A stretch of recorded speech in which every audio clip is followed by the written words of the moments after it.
యోనా గ్రంథం 1వ అధ్యాయం 6వ వచనం. అప్పుడు ఓడ నాయకుడు అతని వద్దకు వచ్చి, ఓయి నిద్రపోతా, నీకేమి వచ్చినది? లేచి నీ దేవుని ప్రార్థించుము, మనం చావకుండా ఆ దేవుడు మన యందు కనికరించునేమో అనెను. స్తోత్రం దేవా, సర్వోన్నత సర్వాధికారి. ఈ సమయంలో ఈ యొక్క వాక్యాన్ని ధ్యానం చేస్తూ ఉండగా ప్రతి వారికి వినగల చెవి, గ్రహించగలది అనుగ్రహించి, విత్తపడిచిన వాక్యం వ్యర్థంగా కూడా ప్రతి హృదయంలో నాటబడి 30 నూరంతలుగా విస్తరించి ఫలించి వారి హృదయాల్లో పంట కోసుకుంటూ కృప చూపిస్తున్నందుకు వందనం చెల్లిస్తూ నజరేయుడైన యేసుక్రీస్తు నామములో ప్రార్థించి నమ్మి పొందుకుని ఉన్నాం తండ్రి, ఆమేన్. హల్లెలూయా. నా ప్రియమైనటువంటి సహోదరి స్నేహితులారా, ఇది చాలా అద్భుతమైనటువంటి మాట. ఎందుకంటే మన జీవితాలు ఈ విధంగానే ఉన్నాయి. నిజంగా మనమంతా కూడా నిద్రపోతులం. నిద్రని జయించలేకపోతున్నాం. దేవుని సందులో దీవెన కావాలనుకుంటా ఉన్నాం, కానీ ఈ నిద్రమత్తును మనం జయించలేకపోతున్నాం. ఇక్కడ చెప్తున్నాడు, ఓయి నిద్రపోతా. చూసారా, పేరే ఏమైపోయింది? దానికి నిద్రపోత అయిపోయింది. పేరే నిద్రపోత అయిపోయింది. ధనమున్నవాడిని ధనవంతుడు అంటాడు, నిద్రపోయేవాడిని నిద్రపోతా అంటారు. సో ఈ రోజున ఈ వాక్యం వింటున్న ప్రియమైనటువంటి సహోదరి స్నేహితులారా, నిజంగా మన జీవితంలో నిద్ర అనేది మరి మనల్ని జయిస్తుందా? మనం నిద్రని జయిస్తూ ఉన్నాం. ఇక్కడ ఈయన సమస్య సమయంలో, ప్రార్థించే సమయంలో నిద్రపోతున్నాడు. నిద్రమత్తు చింపిడి గుడ్డలకు సాదృశ్యం అని చెప్పి బైబిల్ సెలవిస్తూ ఉంది. యుద్ధం చేసే సమయంలో దావీదు నిద్రపోతూ ఉన్నాడు. మరి ఈ యొక్క సిచ్యువేషన్ మనం గమనించినట్లయితే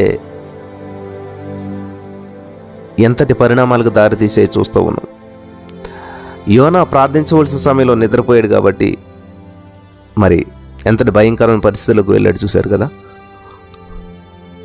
అలాగే దావీదు కూడా మరి యుద్ధ రంగంలో ఉండవలసిన సమయంలో నిద్రపోతూ ఉన్నాడు కాబట్టి పాపంలో పడిపోవటానికి కారణం.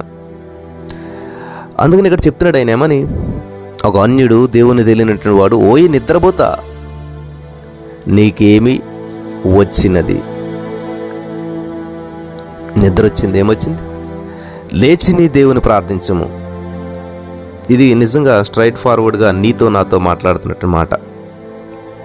దేవుడు కాదు మాట్లాడుతున్న మాట. ఒక అన్యుడు ఈ మాటని చెప్తూ ఉన్నాడు, లేచి నీ దేవునికి ప్రార్థించు, లేచి నీ దేవునికి ప్రార్థించు అంటూ ఉన్నాడు.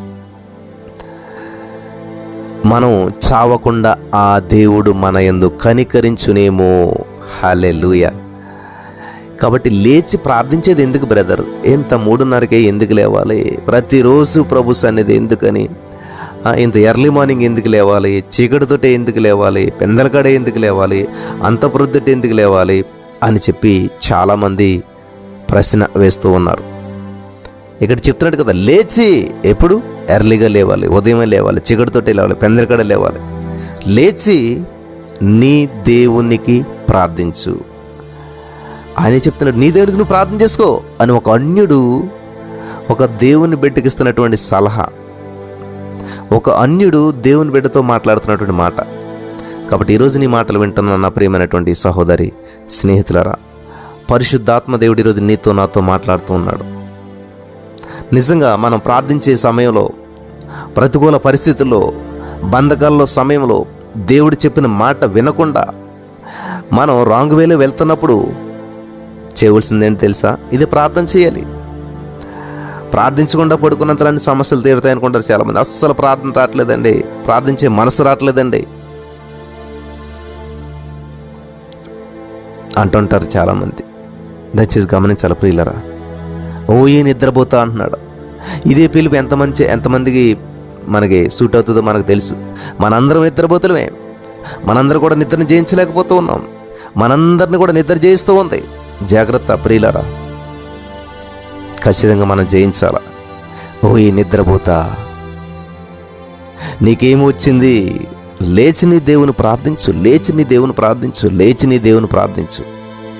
It is very very important అన్నమాట. కాబట్టి ఈ రోజున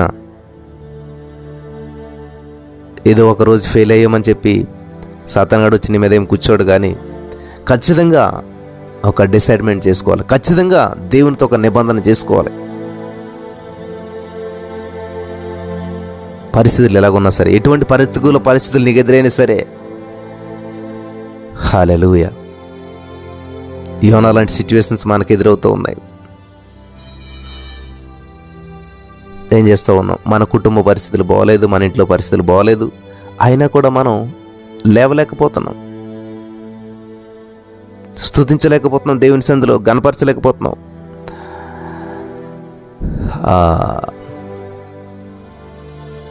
నిద్రపోతే వచ్చేది కళ, నిద్ర పట్టకుండా చేసేది కళ అనమాట. నిద్రపోతే వచ్చేటువంటిది కాదండి కళ, నిద్ర పట్టకుండా చేసేటువంటిది. నీకు ఒక కళ, ఒక గురి, ఒక గమ్యం, ఒక ఉద్దేశం ఉన్నట్లయితే ఖచ్చితంగా నిద్ర పట్టదు. కాబట్టి ఈరోజు సరే జీవితం ఎలాగైతే అవుతుందిలే, ఏదవుతుంది అనేటువంటి ఉద్దేశంతో ఉంటున్నాం. కాబట్టి ఈ రోజున మన జీవితాల్లో ఏ విధమైనటువంటి ఫలింపు, హెచ్చింపు మనం చూడలేకపోతున్నాం. బ్రదర్, నాకు జాబ్ రావాలి, ప్రార్థించండి, కానీ 3:30కు రమ్మంటే రాము. బ్రదర్, నాకు గర్భఫలం రావాలి, ప్రార్థించండి, కానీ 3:30కు లేవమంటే లేవు. బ్రదర్, నా భర్త మార్చబడాలి, నా భర్త మంచిగా ఉండాలి, మనం మంచిగా 3:30 లేసి ప్రార్థించాలని ప్రార్థించాం.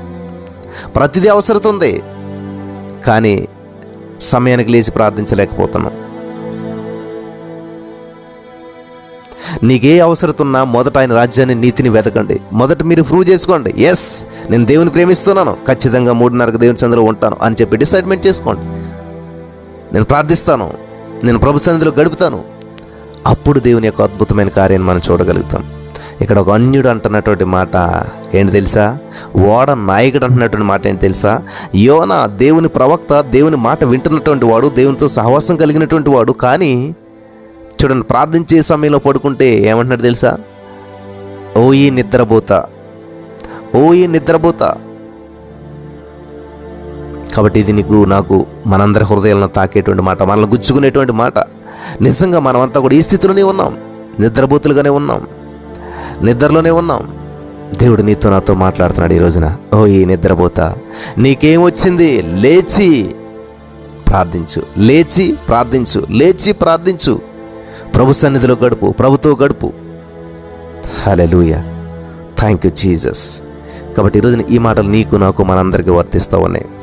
లేచి ప్రార్థించు. ఎందుకనంటే చావకుండా, నీ సమస్యలు నిన్ను చంపకుండా, నీ అప్పులు నీ మీదకి రాకుండా, నీ అనారోగ్యం నిన్ను ఏలుబడి చేయకుండా, నీ ప్రతికూల పరిస్థితులు నిన్ను ఏలుబడి చేయకుండా ఉండాలంటే ప్రార్థించాలి. హల్లెలూయా, దేవునికి స్తోత్రం కలుగును.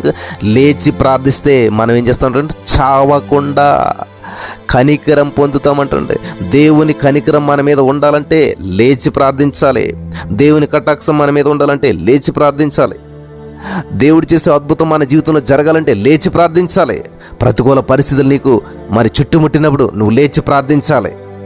దేర్ ఇస్ నో ఆప్షన్, ఏ విధమైనటువంటి ఆప్షన్ లేదు, వేరే మార్గం అంటూ ఏమీ లేదు. ఖచ్చితంగా లేచి ప్రార్థించవలసిందే. హల్లెలూయా. ఎవరైతే లేచి ప్రార్థిస్తారో వాళ్ళ జీవితాల్లో గొప్ప గొప్ప అద్భుతాలు జరుగుతాయి. సృష్టిలో కనివిని ఎరగనటువంటి సంఘటన. మరి ఆ యొక్క యోనా గారు చేప గడుపులో పడటం, 3 రోజులు అక్కడ ఉండటం, బ్రతికి బయటపడటం, చేప గడుపులోంచి ప్రార్థన చేయటం, ప్రార్థించమన్న వెంటనే ప్రార్థన ప్రారంభించాడు. హల్లెలూయా. చేప గడుపులోంచి కూడా మొరపెడుతున్నాడు. కాబట్టి నువ్వు అగాధంలో ఉన్నా, అంధకారంలో ఉన్నా, చీకటిలో ఉన్నా, ఎటువంటి పరిస్థితిలో ఉన్నా నీవు చేయవలసింది ప్రార్థన. నిన్ను బయటపడేలా చేసేది ప్రార్థన, ప్రభు సన్నిధిలో గడపటం. దేవునికి స్తోత్రం కలుగును గాక. హల్లెలూయా. నువ్వు ఏ స్థితిలో ఉన్నా ఆ స్థితి నుంచి బయటపడేలా చేసేది ప్రార్థన. కాబట్టి నువ్వు ఎర్లీ మార్నింగ్ చీకటితోటే లేచి ప్రార్థించాలి, ప్రార్థించాలి, ప్రార్థించాలి, ప్రభు సన్నిధిలో గడపాలి. మరి నిద్రపోతాన్ని పిలిపించుకుంటారా, ప్రార్థనా పరులను పిలిపించుకుంటారా? మనం చేసే పనిని బట్టి మనకు పేరు వస్తుంది. ఇక నుంచి ఒకవేళ మనం నిద్రపోతులుగా ఉంటే ఇక నుంచి మనం ప్రార్థనా పరులుగా పిలువబడతాం, ప్రార్థనా యోధులుగా పిలువబడతాం. అటువంటి భాగ్యం ఈ మాటలు వించిన వారికి దేవదేవుడు అనుగ్రహించి నడిపించి బలపరచును గాక. ఆమేన్.